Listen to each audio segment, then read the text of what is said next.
নমস্কার, আবার ছোট্ট আমার রান্নাঘরে এসেছি। দেখো তোমরা, আজ আমি কি করি। একটা অন্যরকম রান্না, মূলো ট্যাংরা করছি। দেখতে থাকো তোমরা।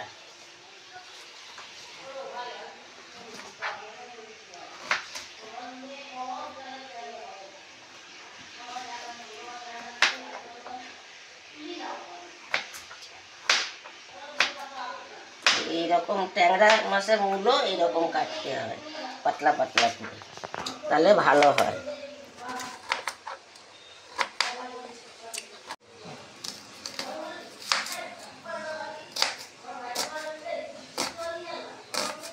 এবার আমি পেঁয়াজটা কাটছি, তারপরে কি কি দেব সেটা তোমাদেরকে আমি রান্নার সময় দেখাবো।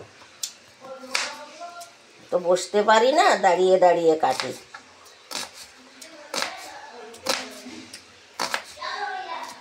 দেখো, আমি এবার সব রেডি করছি। আমি কেটে কুটে ঘর থেকে নিয়ে এসছি এই ট্যাংরা মাছ আর এই মূলো। এবার কড়াই তেল দেবো, মাছটা আগে ভাজবো, তারপরে মূলোটা দেবো।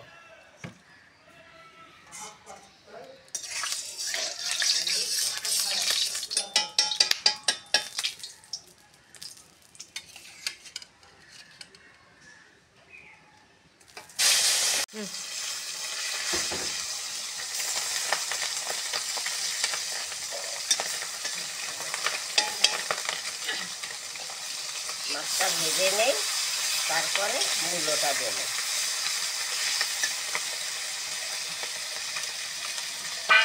দেখো মূলোয় কি কি লাগবে।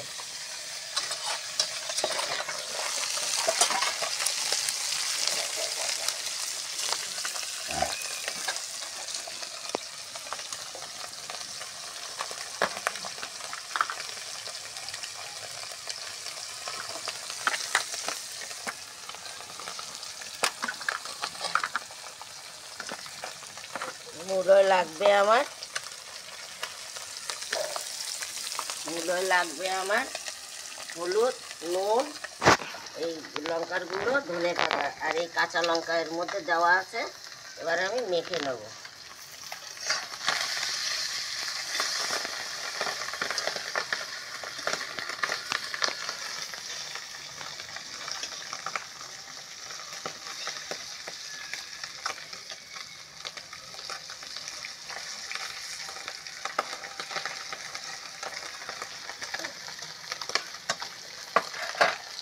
নুন দিলাম, হলুদ দিলাম, লঙ্কার গুঁড়ো দিলাম। এবার এটাকে একটু কাঁচা তেল দিয়ে আমি মেখে নেব।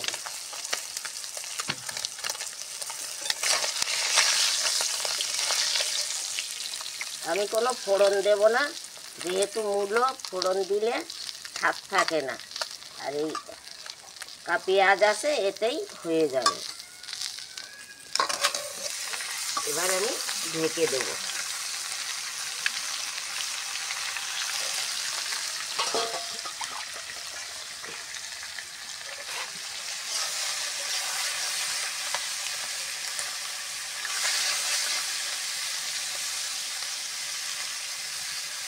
ট্যাংরা মাছ যেহেতু জাল খায়, এই জন্য আমি আর তুললাম না।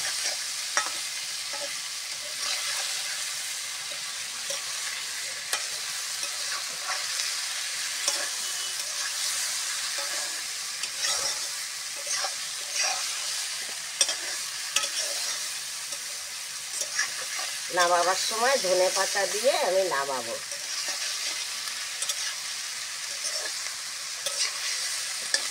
জল কি দেবো এটাতে? হ্যাঁ, একটু জল পরে দেবো। এবার একটু নেড়ে চেড়ে ঢাকা দেবো, পরে একটু জল দেবো সামান্য।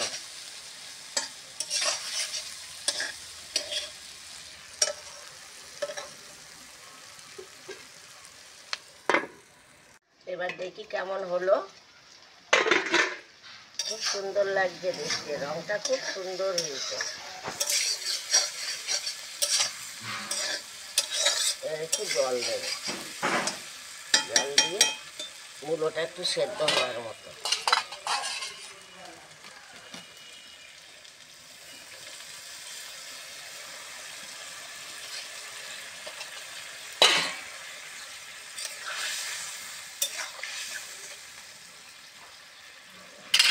তবে ঢাকা দিয়ে দেই, 5 মিনিট পরে এটা নামাবো।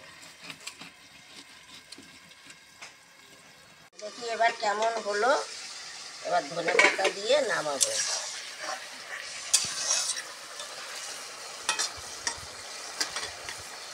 এইভাবে শোল মূলো রান্না করে খাবে, দেখবে খুব টেস্টি হয়। বলো। ট্যাংরা মূলো এইভাবে খেয়ে দেখবে কীরকম টেস্টি হয়। এইভাবে শোল মূলোও করা যায়। পৌষ মাস চলে যাচ্ছে, তাই একদিন করে নিলাম। এবার আমি নামিয়ে দিচ্ছি, দেখো।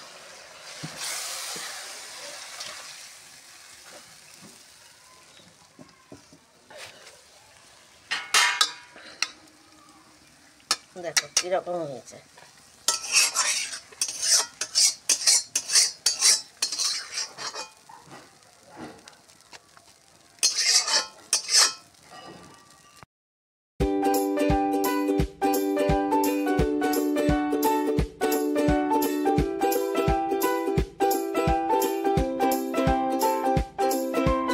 আমাকে কমেন্ট করো, আর আমাকে জানাবে যদি কোনো ভুল হয়, সেটাও আমাকে জানিয়ে দিও তোমরা। রাখছি, এবার আবার নতুন রেসিপি নিয়ে আসবো।